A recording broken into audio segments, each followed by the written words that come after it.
जानंके रमन्तं नृपनय विधृतं मंत्र जापे कनिष्ठं रामं लोकाभिरामं निज हृदय कमले भासयन्तं भजेहम्। आनंद ब्रह्माद्रव रूप मतिं नतोस्मि तां राम प्रेम जल पूर्ण ब्रह्म रूपां ब्रह्मादिभिः सुख रही समुपास्यमानां लक्ष्म्यादिभिश्च सखीभिः परिसेव्यमानां तां राघवेन्द्र नगरीं निरतां नमामि तां राघवेन्द्र नगरीं निरतां नमामि।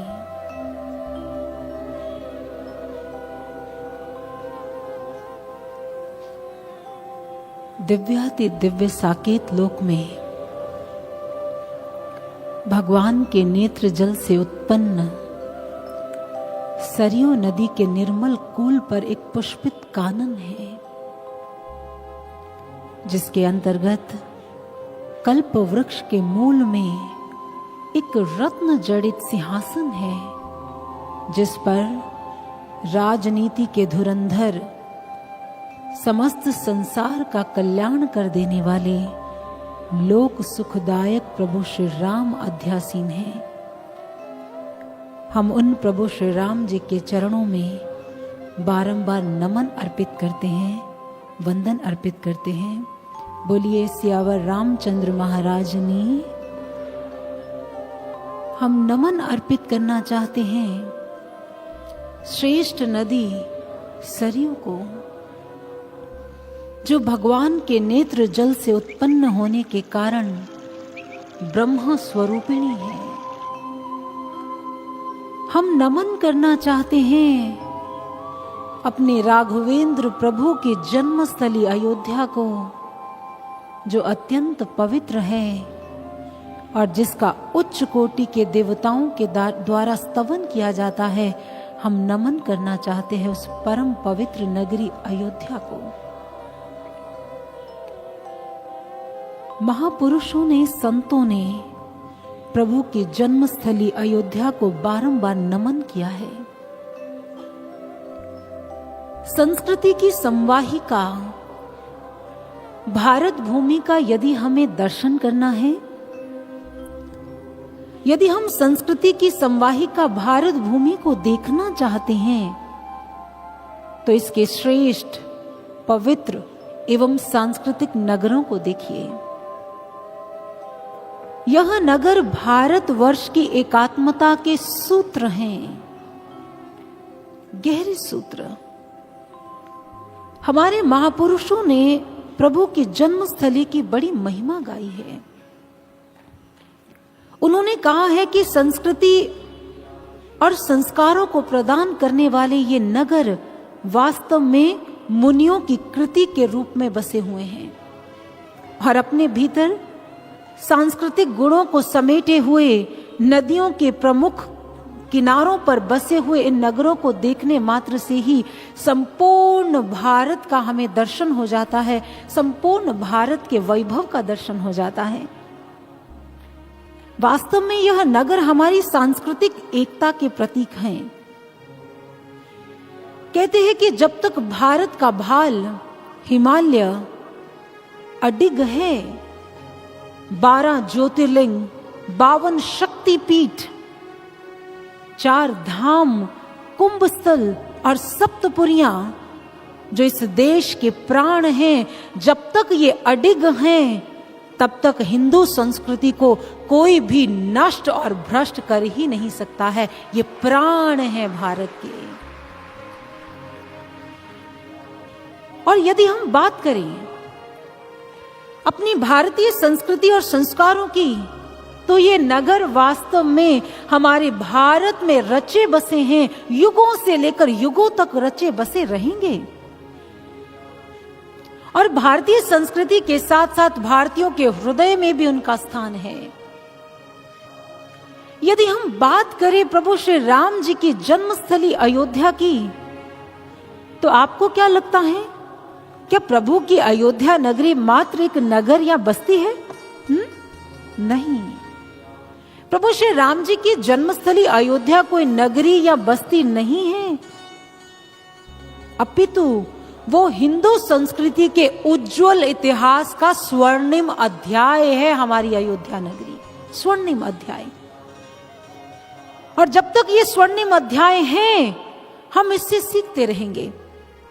क्या आप जानते हैं, इस नगरी की जन्म गाथा जो है वो हमारे जन्म से भी पुरानी है, हमारे जन्म से भी पुरानी। और यही वो नगरी है जिस नगरी से संस्कृति और संस्कारों की गंगा की अजस्र धारा संपूर्ण विश्व में प्रवाहित हुई और उसने संपूर्ण विश्व को ज्ञान, भक्ति और विज्ञान से सिंचित कर दिया। ये वही नगरी है जो युगों से लेकर युगों तक संपूर्ण मानव जाति के समक्ष ज्ञान की रश्मियों को बिखेरती आई है और बिखेरती रहेगी। ये ऐसी पवित्र नगरी है। और भगवान के शीर्ष पर स्थापित होने के कारण, सुदर्शन चक्र पर वास होने के कारण यह नगरी अत्यंत ही पवित्र एवं रहस्यमयी है। और युगों से भक्त और संत इस नगरी को नमन करते आए हैं, इस नगरी को वंदन करते आए हैं। और यह सृष्टि की आदि नगरी है जिसे महाराज मनु ने रचाया व बसाया था। हमारे शास्त्र, हमारे वेद तो यहां तक कहते हैं कि देवगण भी इस पवित्र नगरी में जन्म लेने के लिए, वास करने के लिए तरसते हैं, तड़पते हैं कि जिस पवित्र नगरी में हमारे प्रभु का आगमन हुआ, उस नगरी में एक बार मौका मिल जाए जाने का, सुअवसर मिल जाए। ऐसी पवित्र नगरी है ये। और वेदों में बड़ा सुंदर वर्णन आता है इस नगरी के प्रादुर्भाव के विषय में। हमारे वेद, हमारे पुराण कहते हैं कि एक बार संपूर्ण सृष्टि पर जल प्लावन हो गया।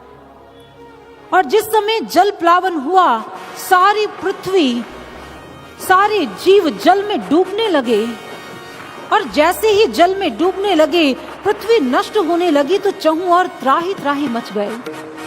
सभी अपने प्राणों की रक्षा करने के लिए इधर उधर भाग रहे हैं कि किसी तरह से इस जल से हम सुरक्षित हो जाएं, लेकिन कैसे होंगे? ऐसा लग रहा है कि मानो संपूर्ण प्रकृति महाकाल का रुद्र रूप धारण कर समस्त सृष्टि को लीलती हुई जा रही है। समस्त जीव अपने प्राणों की सुरक्षा करने के लिए इधर उधर भाग रहे हैं, लेकिन क्या करें? हर और जल ही जल दिखाई दे रहा है। ऐसा लग रहा है कुछ ही क्षणों में ये जल जो है ये संपूर्ण पृथ्वी को अपने में विलय कर लेगा। लेकिन हमारे शास्त्र बहुत अच्छी बात कहते हैं। उन्होंने कहा, भगवान की सृष्टि है और वो सत, रज और तम से इसे निर्मित करते हैं। इसका पालन, इसकी प्रलय, इसका सृजन इन्हीं तीन तत्वों से होता है। और भगवान की प्रकृति कभी भी अपने बीज रूप को नष्ट नहीं होने देती है। वो सदैव अपने बीज रूप को अपने भीतर में सहेज कर रखती है, समेट कर रखती है। यही कारण है कि जिस समय प्रभु ने देखा कि हिमालय की उच्च चोटी पर महाराज मनु ध्यान साधना में लीन हैं, उसी समय प्रभु ने उन्हें आदेश दिया, महाराज मनु अपने नेत्र खोलो, उठो, अब सृष्टि के सृजन का समय आ गया है और तुम्हें इस सृष्टि के सृजन को करना है, इस कार्य में अपनी आहुति डालनी है। कहते हैं कि महाराज मनु ध्यान साधना में गहरे उतरे हुए थे। जिस समय प्रभु की ऐसी ध्वनि सुनी, उन्होंने जल्दी से अपने नेत्रों को खोला। अरे, मेरे प्रभु ने मुझे आदेश दिया है कि मुझे सृष्टि के सृजन में अपनी अहम भूमिका निभानी है, लेकिन कैसे? ये तो प्रभु बताकर नहीं गए हैं। अब अपने नेत्रों को खोला, ध्यान की गहराइयों से बाहर आए तो सामने क्या देखा? एक विशाल नौका खड़ी है और उसमें भांति भांति के बीज प्रभु ने स्वयं सुरक्षित रख रहे हैं। जिस समय महाराज मनु ने उस नौका को देखा तो देखते ही समझ गए कि प्रभु का आदेश है कि मैं इस नौका पर सवार हो जाऊं और इन बीजों को सुरक्षित रखूं। और कथा कहती है, महाराज मनु ने भगवान का ध्यान किया, उन्हें प्रणाम किया और उस नौका पर सवार हो गए। और जैसे इस नौका पर सवार हुए, दिन और रात का सफर तय करते करते वो नौका बढ़ती चली जा रही है। महाराज मनु को ज्ञान नहीं कि वो नौका किस दिशा में जा रही है। कहते हैं कि बहुत दिन व्यतीत हो गए और कुछ दिनों के पश्चात वो जो नौका थी वो भगवान विष्णु के सुदर्शन चक्र पर जाकर रुक गई। वहां पर उन्हें वो जल ही जल दिखाई देने लगा और कुछ ही समय के पश्चात उन्होंने प्रभु का स्मरण किया, प्रभु अब आपकी क्या आज्ञा है मेरे लिए। और वहां से उस स्थान से वो जो जल था वो धीरे धीरे हटने लगा और वहां उन्हें पृथ्वी दृष्टिगोचर होने लगी। और शास्त्र कहते हैं उस समय मनु ने उस नौका को वहां पर रोक दिया और स्वयं नीचे उतरे और उन बीजों को भी उतारा और सृष्टि का सृजन प्रारंभ किया। हमारे शास्त्रों में निहित है कि उस समय उस स्थान से संस्कृतियों का जन्म हुआ, उस स्थान से संस्कारों का जन्म हुआ, उस स्थान से ना जाने कितने जीवन, कितना सृजन पैदा हुआ। और वो स्थान कोई और नहीं जिसे महाराज मनु ने रचाया व बसाया था, वो कोई और नहीं है, वो प्रभु श्री राम की जन्मस्थली अयोध्या भूमि है जो सृष्टि की आदि नगरी है। आज से पहले हमें इसकी महानता पता ही नहीं थी कि भगवान ने किस प्रकार से सृष्टि में जो आदि नगरी का निर्माण किया वो साक्षात अयोध्यापुरी है। और उस समय महाराज मनु ने प्रभु की आज्ञा को धारण करते हुए वहां से सृजन का कार्य प्रारंभ किया। हमारे गोस्वामी तुलसीदास जी रामचरितमानस में बड़ी सुंदर एक बात कहते हैं।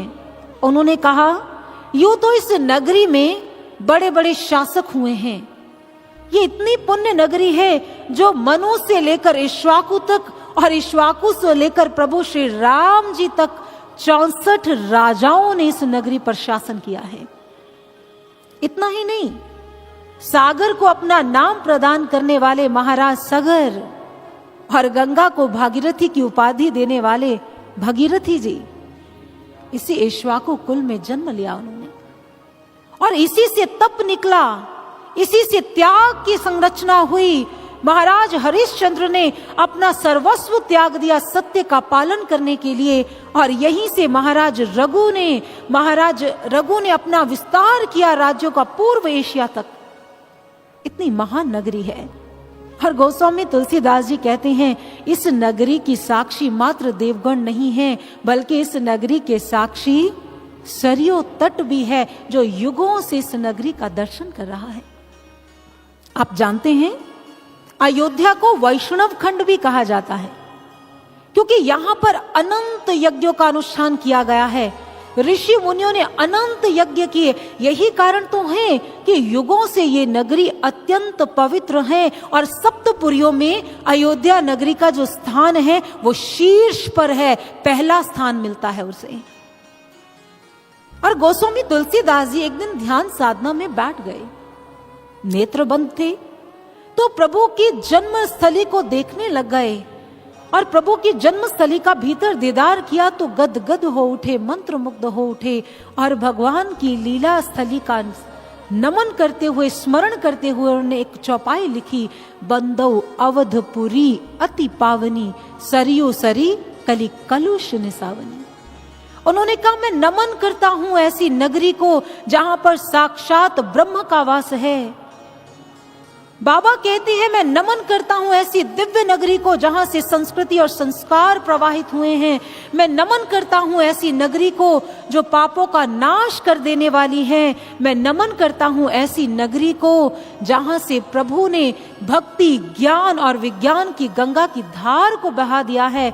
इतना ही नहीं, मैं नमन करता हूं अयोध्यापुरी के साथ साथ अयोध्यापुरी में रहने वाले उन लोगों का जिनके हृदय में प्रभु श्री राम जी के प्रति अनन्य भक्ति है, अनन्य भाव है, अनन्य प्रेम है। मैं नमन करता हूं। तो चलिए हम पीछे क्यों हटे, हम भी नमन करते हैं उस पवित्र नगरी अयोध्या को जो संस्कृति और संस्कारों का आधार है, जो सांस्कृतिक पुरुष, भारत की आत्मा, विश्व की आत्मा प्रभु श्री राम जी का आधार है, जन्मस्थली है। आइए हम सभी मिलकर उस पवित्र नगरी को नमन करते हैं जहां पर योद्धा हुए हैं, जहां पर वीरांगनाओं का जन्म हुआ है, जहां से ऋषि मुनियों ने गंगा की धार को बहाया है, ज्ञान गंगा की धार को। आइए हम सभी मिलकर अपने प्रभु श्री राम जी की पवित्र जन्मस्थली को नमन अर्पित करते हैं, वंदन अर्पित करते हैं। आइए।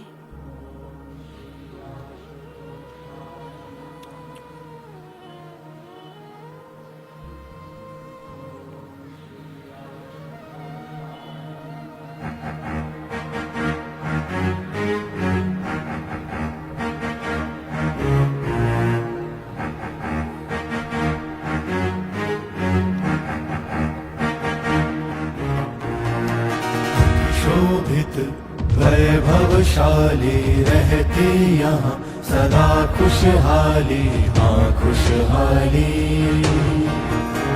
धर्म भूमि है इसकी शोभा बड़ी निराली, हाँ निराली। अयोध्या भूमि देव भूमि पुण्य करा अजय सर्वोत्तमा। अयोध्या भूमि देव भूमि पुण्य करा अजय सर्वोत्तमा। अयोध्या भूमि देव भूमि पुण्य करा अजय सर्वोत्तमा। जय जय रामा जय रामा श्री रामचंद्राय। जय जय रामा अयोध्यापति श्री रामचंद्राय।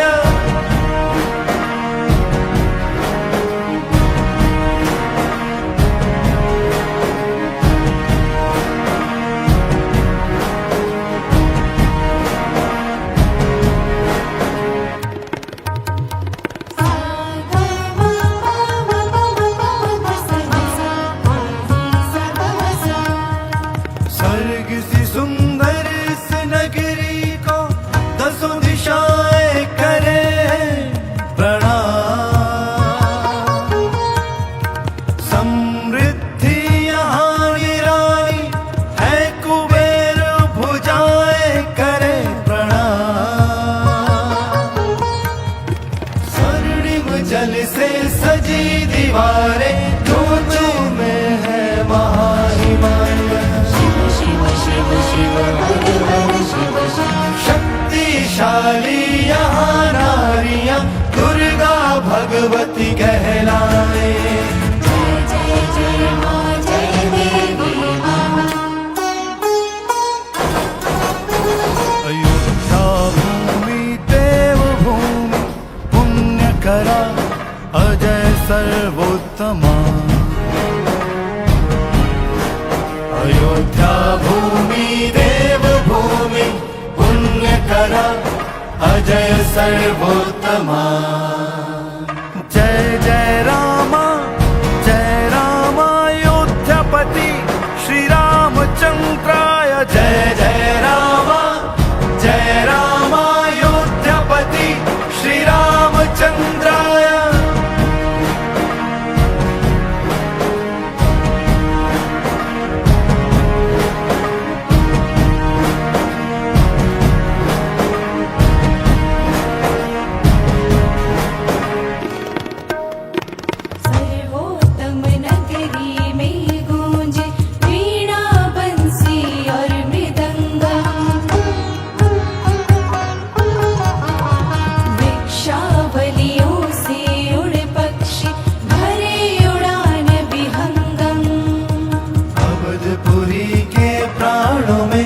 बसती वेद ऋचाएं, हवन कहीं पर कहीं पे पूजन ऋषि मुनि कराए।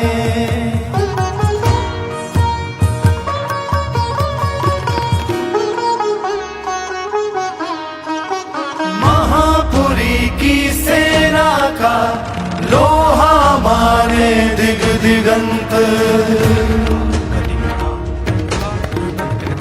महारथी योद्धाओं में यहाँ कौशल दिखे अनंत।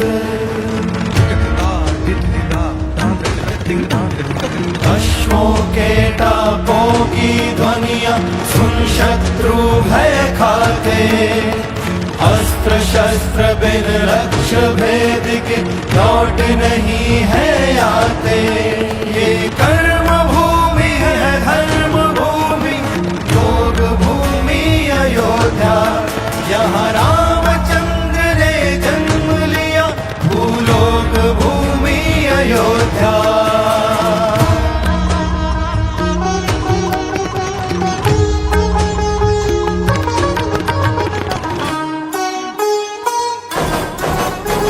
अयोध्या भूमि देव भूमि पुण्य करा अजय सर्वोत्तमा।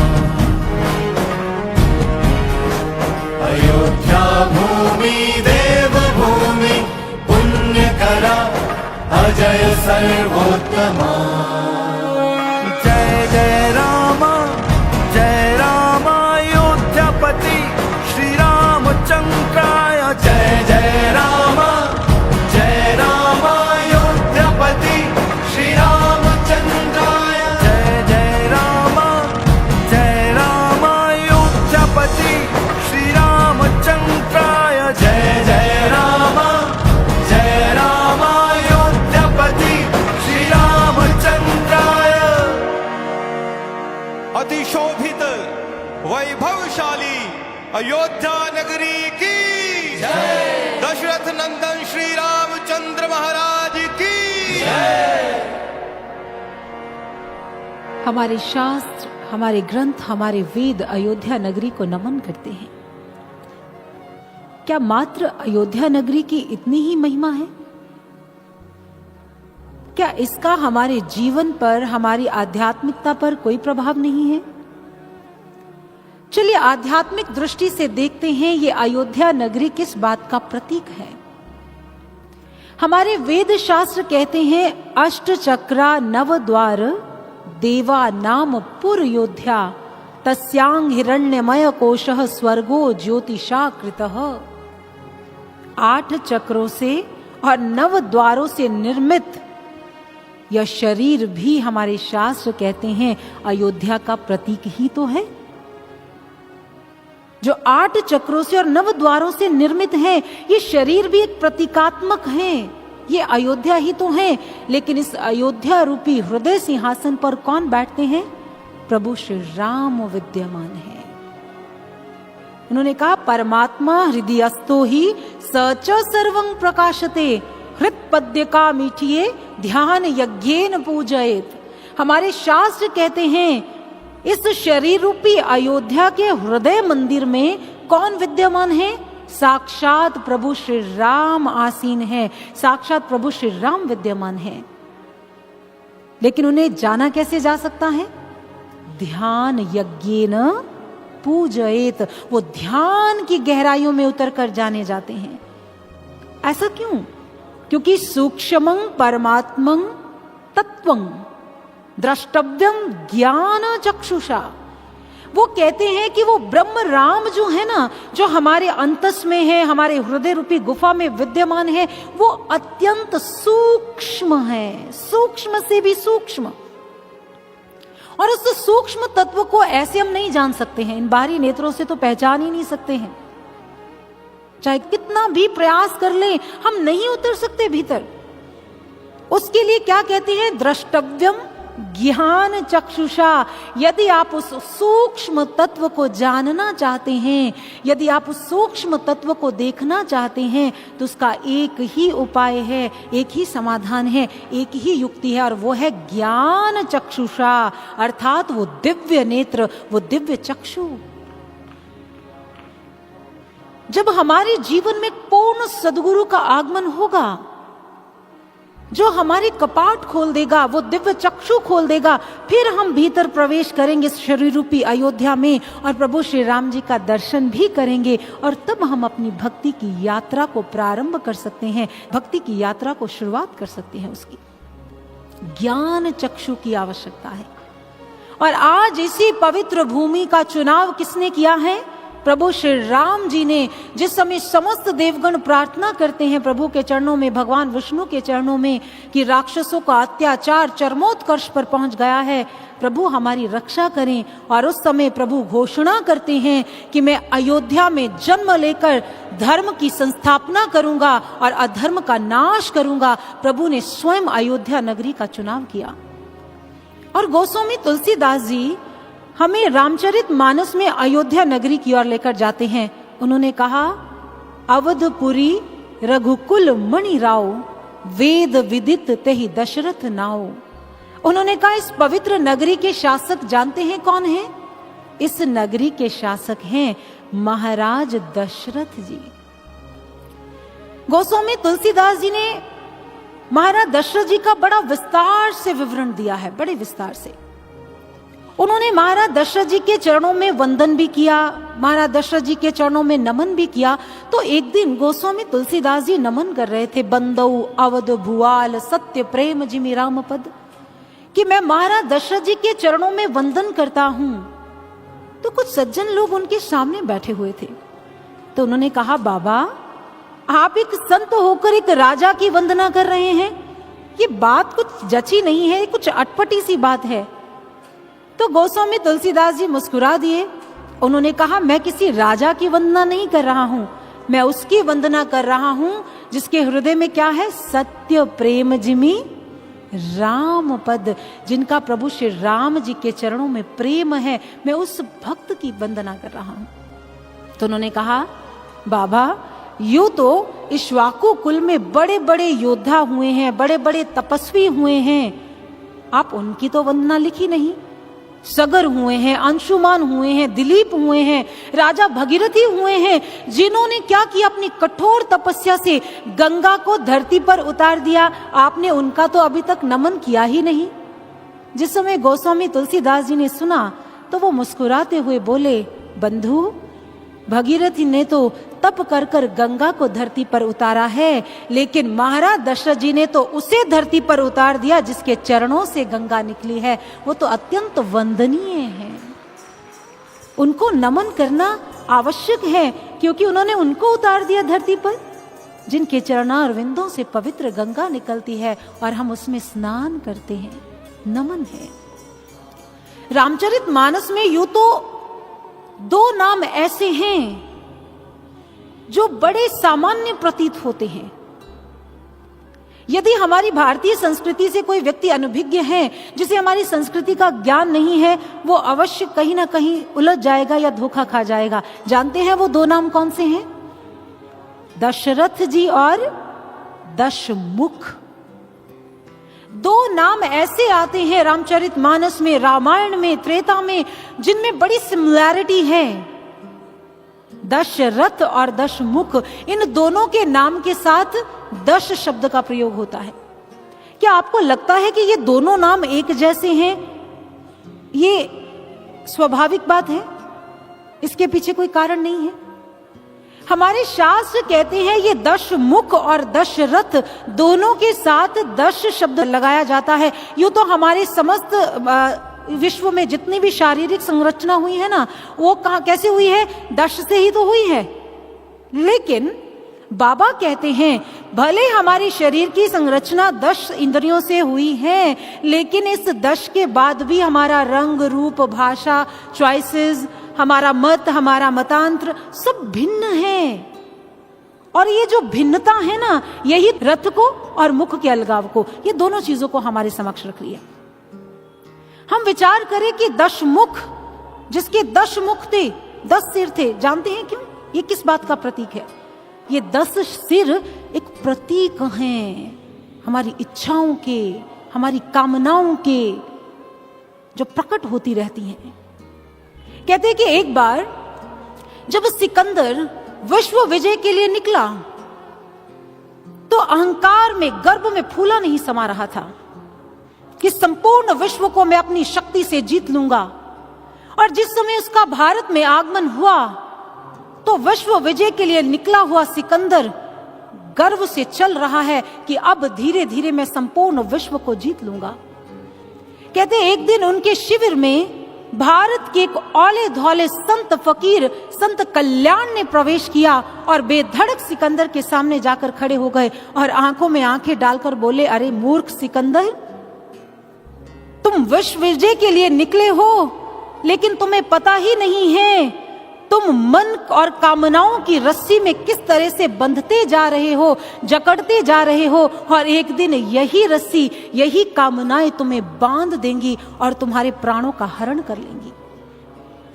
संत कल्याण ने पास पड़े चमड़े पर जोर से पांव रखा और उसका दायां पलड़ा ऊपर हो गया और बाएं पे रखा तो दायां हो गया। उन्होंने कहा, मूर्ख सिकंदर, देख, ये तेरे लोलुप मन की स्थिति है जिसमें ना प्रेम है, ना त्याग है, ना भाव है। ये तेरा मन है। तो सारा जीवन इच्छाओं की डुगडुगी पर नाचता रहता है। ये इच्छाएं एक दिन तुम्हें नष्ट कर देंगी। अगर तुम विश्व विजेता होना चाहते हो तो उसके लिए विश्व को नहीं, अपने मन को, अपनी कामनाओं को जीतना होगा। और जिसने मन को जीत लिया, समझ लो उसने संपूर्ण विश्व को जीत लिया। और जिसने मन को नहीं जीता, वो संपूर्ण विश्व को जीतकर भी हार गया। ये कामनाएं ऐसी हैं। रावण जिस समय एक सर भगवान उसका काटते थे, दूसरा आ जाता, दूसरा काटते थे, तीसरा आ जाता था, भगवान भी नहीं रोक पाते थे। ये इच्छाएं हैं, ये कामनाएं हैं जो निरंतर प्रकट होती रहती है। एक पूरी होती है तो दूसरी आ जाती है। Even God can't stop it. भगवान भी इसे नहीं रोक सकते। इसे रोकने के लिए हमारे पास स्वयं वो युक्ति को प्राप्त करना होगा। ये इच्छाओं का फैलाव है, लेकिन विचारणीय बात है, ये इच्छाएं, ये कामनाएं जो भटकाती हैं, जो उलझाती हैं, जो प्रकट होती रहती हैं बार बार, इनका अंत कैसे करें?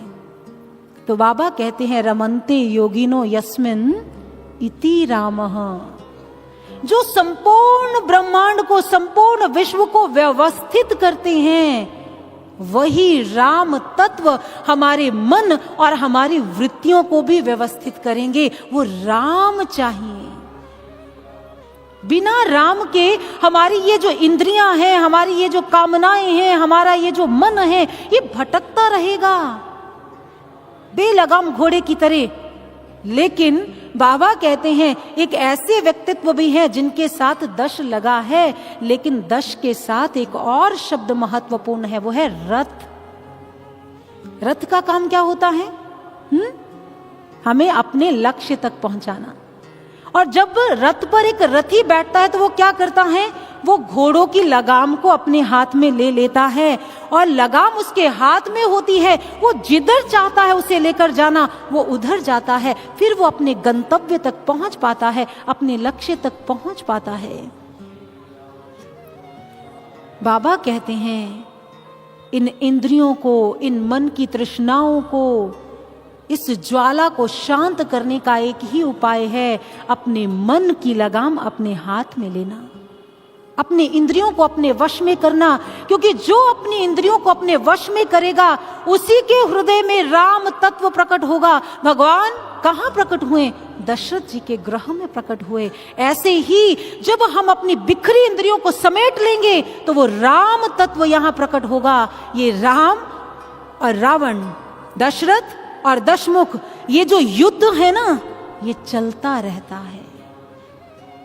बाबा कहते हैं, राम अनिवार्य है, चाहे वो हमारे जीवन के लिए हो, चाहे समाज के लिए हो। क्योंकि व्यक्ति का मन ऐसा है ना, वो एक पल में दशरथ बन जाता है और दूसरे पल में ही दशमुख बन जाता है। गोस्वामी तुलसीदास जी ने बड़ी सुंदर एक विवरण, एक रचना विनय पत्रिका में लिखी है। उन्होंने कहा, व्यक्ति का मन एक पल में दशरथ जैसा कृत्य करता है, महान आत्मा बन जाता है, और दूसरे क्षण में उसका मन, उसका चंचलता उसे ठग लेती है और वो दशमुख बन जाता है। ये जो वृत्तियां हैं ना जीवन में, हम दोहरा व्यक्तित्व जीते हैं, ये एक दिन की नहीं, हर क्षण की बात है गोस्वामी तुलसीदास जी की। गोस्वामी तुलसीदास जी किसी की बात नहीं करते।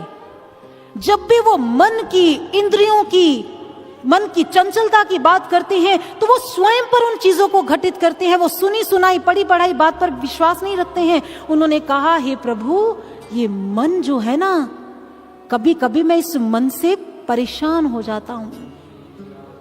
ये मन इतना विचलित करता है आज गोस्वामी तुलसीदास जी प्रभु के सामने उन्होंने ये नहीं सोचा कि लोग मेरे बारे में क्या कहेंगे, लोगों के मन में कहीं मेरे प्रति संशय ही ना आ जाए। ये गोस्वामी तुलसीदास जी हैं जो मन से हारा हुआ है। उन्होंने कहा नहीं, मैं मन से हारा हुआ दिखाऊंगा, बताऊंगा जो मेरी पीड़ा है, और उसका निवारण भी तो तभी मैं समाज को दूंगा ना, कि यदि मेरा मन चंचल मुझे विचलित कर रहा है तो इसका समाधान कहाँ है। उन्होंने एक एक अपने मन के उद्गार रखे। उन्होंने भगवान श्री राम के चरणों में विनय पत्रिका में प्रार्थना करते हुए कहा, प्रभु मेरे मन को काम क्रोध मोह लोभ रूपी ज्वर लग गया है। ऐसा ज्वर लग गया है कि इस ज्वर ने मेरे मन को पागल कर दिया है, विचलित कर दिया है।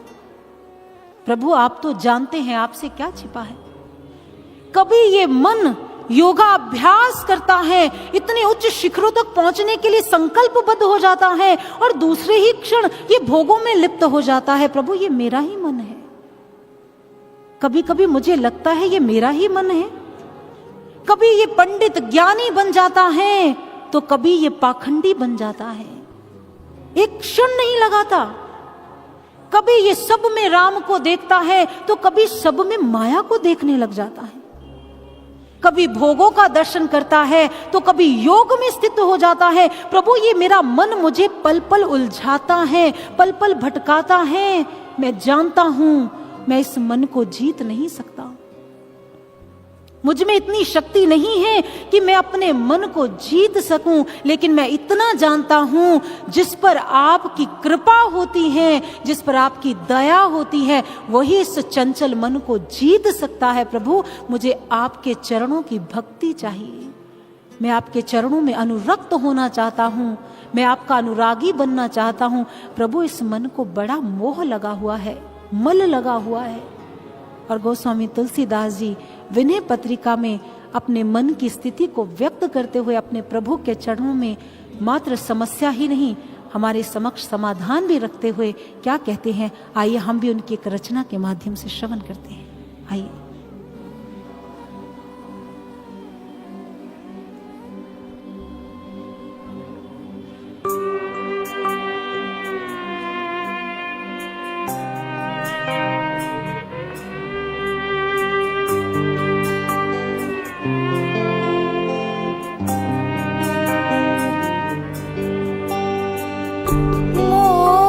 जनित मल लाग विविध विधि, मोह जनित मल लाग विविध विधि, कोटि हो जतन न जाई।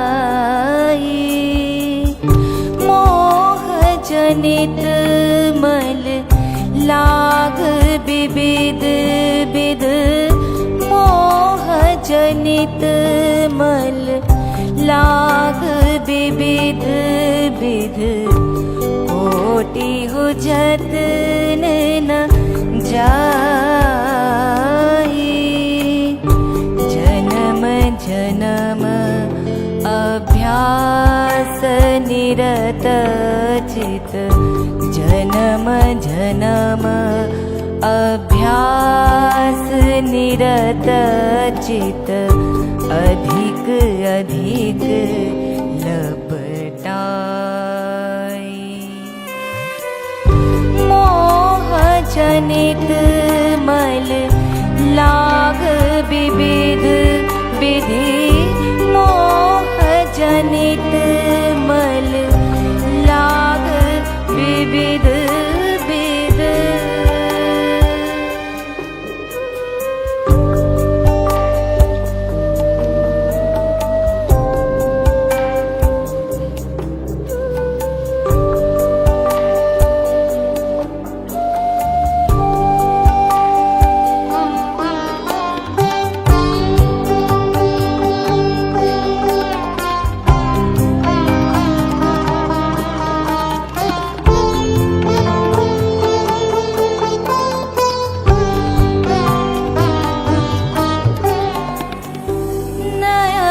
मलिन पर नारी निरख मन, मलिन विषय संग ला।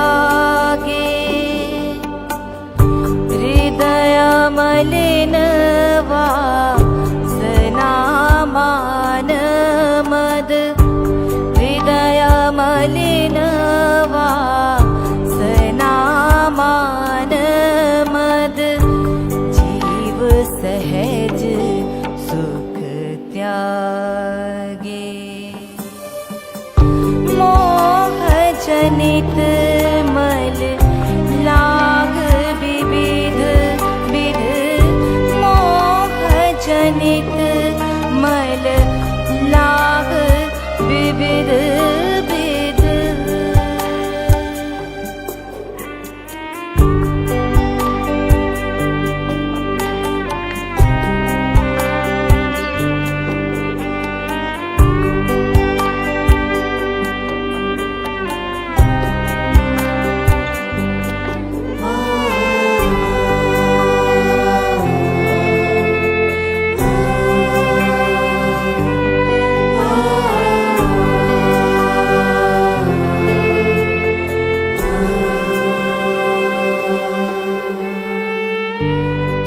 तुलसीदास व्रत दान ज्ञान तप सुहृद हेतु श्रुति गावे राम चरण अनुराग नीर बिनु राम चरण अनुराग नीर बिनु मलयति नास न पावे मोह जनित मल लाग विविध विधि मोह जनित मल लाग विविध विधि कोटि हो जतन न जाए मोह जनित मल लाग विविध विधि मोह जनित मल लाग विविध विधि मोह जनित